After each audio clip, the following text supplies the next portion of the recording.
پہلے جو پیچھے سر بیٹھے ہوئے تھے میرے استاد محترم بھی ہیں وہ خضر صاحب، انہوں نے جو 4 کوسچنز آپ سے کیے تھے ان کے جواب میں سر ایک آپ نے جملہ یوز کیا کہ ہمارے نبی سے بڑا باغی کون تھا.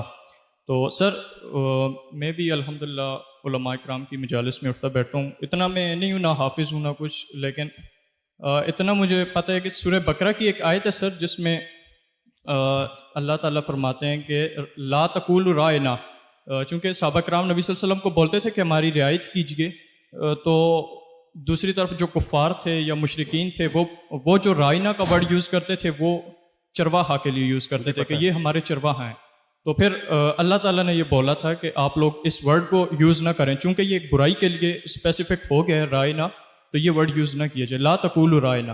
اور دوسری بات سر، چونکہ مسلم آئیڈینٹی ہمارا ٹاپک ہے، 1:30 بجے یہاں پہ نماز ظہر ہوتی ہے، لیکن سر ہم چونکہ آپ کو سننے آئے ہوئے تھے سارے، لیکن آپ اگر 10 یا 15 منٹ کا ٹائم دے دیتے کہ سب جا کے نماز پڑھ لیں، دعوت دے دیتے، تو یہ بھی بہت اچھا ہو جاتا، لیکن آپ نے شاید نماز سے زیادہ ضروری سمجھا. آپ نے جملہ پورا کرے، میں نے کیا کیا؟ نماز سے زیادہ سیشن کو ضروری سمجھے. اچھا، تیسرا سوال میں آپ سے پوچھتا ہوں، کوئی بھی کسی انسان کو جج نہیں کرنا کہ مجھے تیرے دل کا حال پتہ ہے. آپ کو کیسے پتا کہ میں نماز سے زیادہ ضروری سمجھے اس کو؟ سر اگر سر آپ ضروری سمجھتے ہیں نماز کو، تو نہیں، میں نہیں ضروری سمجھتا. کتنے دیر ہوتی ہے زہر میں؟ یہ پاکستانی اسلام میں نہ بتائیں، اصلی اسلام میں بتائیں زہر میں کتنا ٹائم ہوتا ہے؟ اصلی اسلام میں، محمد بن عبداللہ صلی اللہ علیہ وسلم کے اسلام میں ظہر کا دورانیہ کیا ہے؟ جہاں میں جا رہا ہوں نا، کوئی نہ کوئی مجھ سے سوال کر رہا ہے، اتنے بڑی مسجد کے اتنی کبھی صفیں دیکھی ہے مسجد میں؟ یہ جماعت نہیں ہو سکتی یہاں پہ؟ ہو سکتی ہے کہ نہیں؟ تو آپ نے یہ کیوں کہا ہے کہ میں نے سب کو بریک دینی؟ ایک بات. دوسری بات، آپ کو میں بریک دوں گا، میں بتاؤں گا آپ نے نماز پڑھنی ہے کہ نہیں؟ سر سارے آپ کے انڈر تھے نا. میری بات تو پوری کر رہا، میں نے تجھے نہیں انٹرپٹ کیا نا، سن لو. آپ کو کوئی کسی کا باپ روک سکتا ہے نماز پڑھنے سے؟ کس نے کہا کوئی نماز نہ پڑھے؟ میرا سیشن چل رہا ہے آج. یہ اللہ کا قانون اپنے اوپر آپ لاگو کر کے اوپر سے آئے ہوئے آپ. نماز سے کوئی دفتر، کمپنی، کوئی اسپیکر نہیں روک سکتا آپ کو. جس بندے نے بھی یہ سوچا میں نماز پڑھنی ہے اور اس نے کہا ابھی ظہر کا وقت ہے، میں بات سن لیتا ہوں، میری تو کسر ہے نا، مجھے تو پتا ہے، تو میں تو آپ کے اس شعور کے اوپر چھوڑا ہوا ہے کہ جس نے پڑھنی ہوگی وہاں پہ پڑھ لے گا، واپس آ جائے گا. نہیں پڑھنی ہوگی اس کو پتا ہوگا سیشن ختم ہوگا بعد میں پڑھ لوں گا، اتنا دورانیہ ہے میرے پاس. یہ مفروضہ صرف کبر کے اندر آئے گا کہ آپ نے نماز سے بھی زیادہ اپنا سیشن ضروری سمجھا ہوا ہے. نعوذ باللہ. یہ تو ابلیس نے بھی یہ حرکت نہیں کی تھی آدم علیہ السلام کے بارے میں، آپ نے میرے پہ لگا دی. دوسری بات، پہلی بات آپ نے جو پہلا سوال کیا تھا وہ کیا ہے؟ جو سر آپ نے بولا تھا کہ ہمارے نبی سے بڑا باغی کون ہے. رائنا. اب چرواہا نبی علیہ السلام کو سوشو اکنامک تانا مارتے تھے، یہ ناہنجار بدبخت کفار. سوشو اکنامک تانا کہ یہ تو ہم سے کم ہے، نعوذ باللہ. اور میں باغی کہہ رہا ہوں اپنے سے اوپر کرنے کے لیے کہ سب سے کم تر درجہ ہوتا ہے کسی کی غلامی کرنا، سب سے بڑا درجہ ہوتا ہے ایک ظالم حکمران کے خلاف کلمہ حق بلند کرنا. آپ کو پتہ ہے اس حدیث کا نا، افضل ترین جہاد کیا ہے؟ بغاوت. کیا ہے افضل ترین جہاد؟ ظالم حکمران کے اوپر کلمہ حق بلند کر دینا. اس کو نہیں بغاوت کہتے؟ اور کس کو بغاوت کہتے ہیں آپ؟ افضل ترین جہاد بغاوت ہے.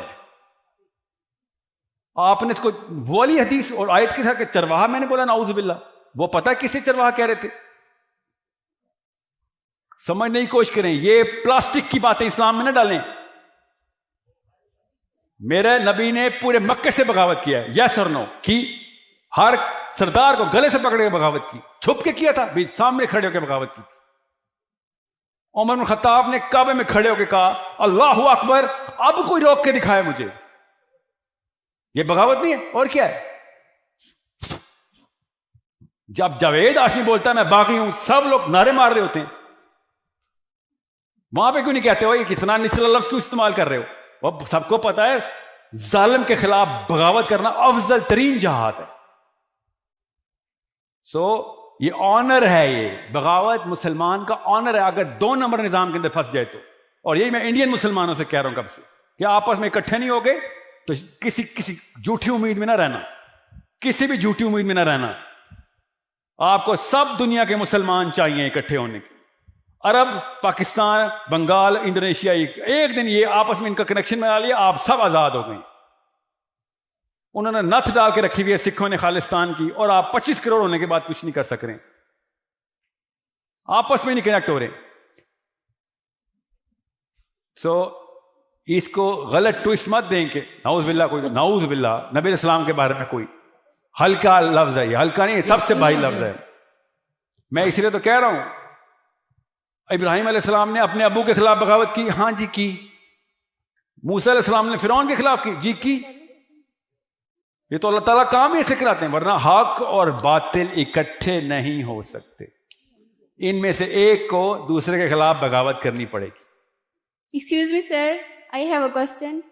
تو جلدی پوچھنا، مجھے 2 دفعہ اشارہ ہو چکا ہے. سر، کسی کو ہمیں کیسے پتہ چلے گا کہ کسی کو نظر بد ہوئی ہے؟ مطلب اس کے کیا سائنز ہیں ہمیں پتہ چلے کہ اس سے نظر ہوئی ہے؟ میں سوچ رہا تھا کہ خواتین نے یہ سوال کیوں نہیں کیا ابھی تک.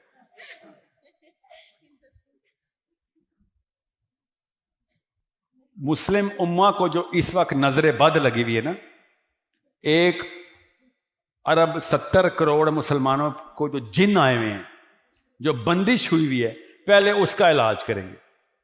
باقی چھوٹے چھوٹے انفرادی طور پہ نظریں لگنا اور جن آنا اور جادو ہو جانا خیر ہے. جو اصلی مسئلہ ہے نا، وہ 2.25 ارب مسلمانوں پہ جو جن آیا ہوا ہے، کسی پیر صاحب نے، بینجامن نیتن یاہو نے کچھ چلا کاٹا ہے اور مسلمان ایک دم کمزور ہو گیا ہے، بندش لگ گئی ہم پہ، ہم کچھ بھی نہیں کر سکتے. وہ ہے نظر بد، ٹھیک ہے، اس سے توڑنے اپنے آپ کو. چھوٹی موٹی مسلمان عورتوں، نندوں اور بھابھیوں کی نظر لگ جائے خیر ہے.